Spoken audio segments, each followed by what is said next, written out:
Cyril má práve vychádzku. Ahoj, Sveťo. Že Cyrila pustili? A že sa chce s nami vidieť. Bavíme sa o človeku, ktorý má súdny zákaz približiť sa ku mne na 50 metrov. Ty si mu o vás ešte nepovedal? A má niekoho? Či neviete? Povedz.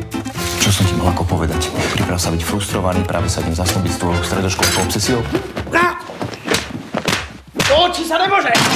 To je nejaká šermovačka o ženu. Lucia Rennerová, naša spolužiačka zo strednej. A čo ju má zo zlata? Čo? Obidvaja sme prisahali, že si s Luciou nikto nič nezačne. Boli dve možnosti. Buď sa fakt zabije, alebo sa s tým zmieri. A ja som až doteraz žila v tom, že sa s tým zmieril. Mal som ju ako prvý. A také si žena pamätá do konca života.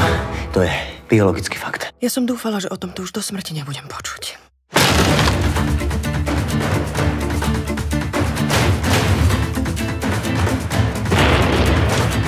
Ja som s ňou chcel zostarnúť.